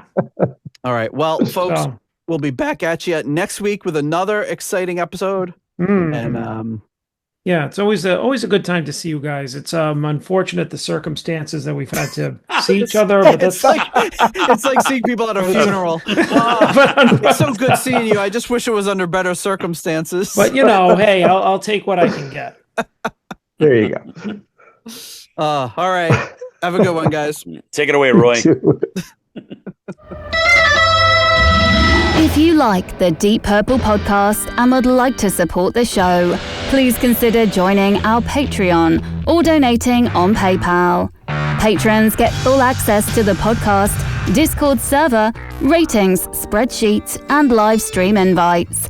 You can also leave us a 5-star review on Apple Podcasts to help new people discover the show. You can follow the show on Blue Sky, Facebook, Instagram, or Threads. You can also check out the website at deeppurplepodcast.com for show notes and more.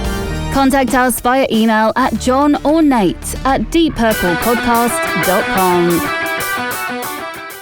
Thanks for listening.